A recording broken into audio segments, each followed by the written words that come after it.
Good morning, everyone. Kalimera se olus. I'm just driving out of my accommodation, and I wanted to show you the narrow driveway. This was actually something that stressed me out a lot at the beginning of my Greece road trip, mainly because I'm just not used to driving on such narrow streets back home. But over time, I've become much more comfortable. It's a good example of how we, as humans, are capable of adapting to new surroundings.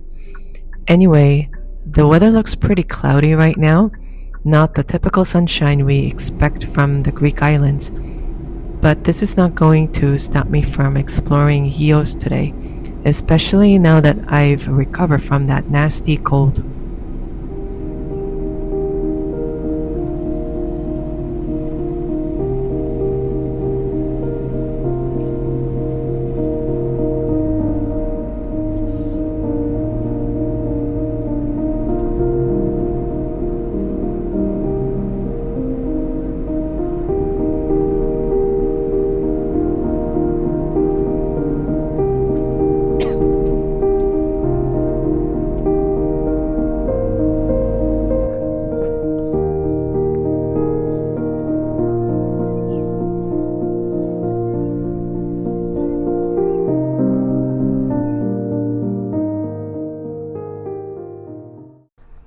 I have just arrived at the holy monastery of St. Minas, also known as Agios Minas. This is where my friend and I originally had planned to visit last Sunday after our tea time in Piperoritza Cafe.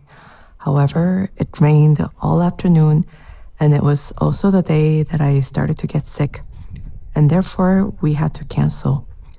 This monastery is a UNESCO World Heritage, and it holds a great historical significance due to the atrocity that happened here. It was supposed to be an abbey for monks, but instead, it got converted into a monastery. There are currently nuns that live here. I don't see anybody inside except for this woman who was working in the garden area. Now, I will tell you the tragic story that took place in this monastery and why it became so well known.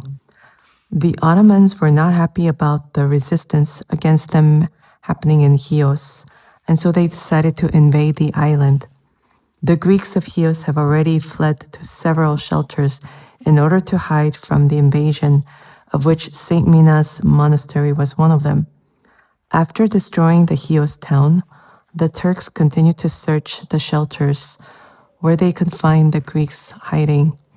At that time, there were approximately 3,000 unarmed civilians, mostly women, children, and elderly who were seeking shelter in the monastery of St. Minas.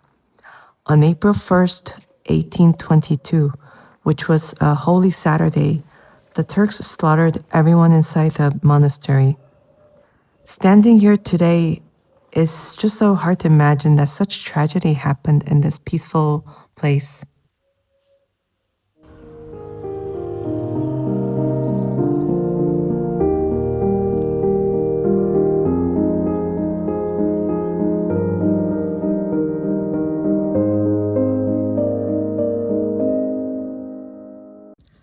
I am now in Nenita, a small town where everyone I have met seems friendly and welcoming. A few minutes ago, I walked past a house with 6 stray cats gathered outside. As I stopped to take a photo, I noticed an elderly man sitting across the street on his front steps enjoying a quiet Saturday morning. When he saw me photographing the cats, I smiled and I said, "Polla gata," which means many cats, although my Greek was grammatically completely wrong. He corrected me, "Polles gates," and he added, "You can take some home if you want." I couldn't stop laughing at his sense of humor. I told him that I would need to take a flight home, so bringing a few cats with me might be difficult, but I thanked him for the offer anyhow. I thought it was funny and memorable interaction that reflects the friendly atmosphere of Nenita. Let's see if this church is open. Oh, it's locked. Too bad.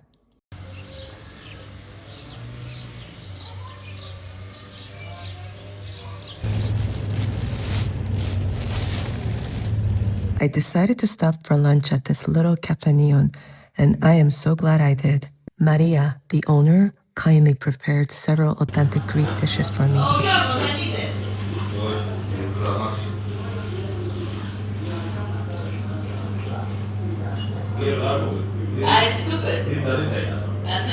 I happened to be the only customer there at the time, which gave me the opportunity to chat with Maria, her husband, and his friend. Maria is from Chios, while her husband and his friend are from mainland Greece. Her husband is from Volos, and his friend is from Karpenisi. Interestingly, his friend also married a woman from Chios. They asked if I had ever visited Volos or Karpenisi, and I told him not yet. He then turned on the television and showed me on YouTube channel the videos of both places. He even gave me the phone number of a church in northern Chios that he recommended I visit, but advised me to call ahead to make sure it would be open. The food portions were incredibly generous, and Maria kindly packed up the leftovers for me to take home, or rather back to my accommodation in Chios, not all the way back to Canada. It was such a wonderful lunch. Everyone was so warm and welcoming that I wouldn't hesitate to come back again. I'm back at the Citrus Museum in the garden, which my friend and I visited last week when we first arrived in Chios. It was a chilly evening then, so we didn't spend much time outside. Today is completely different. The skies have cleared, the sun is out, and it's finally warm enough to enjoy a leisurely walk through the garden.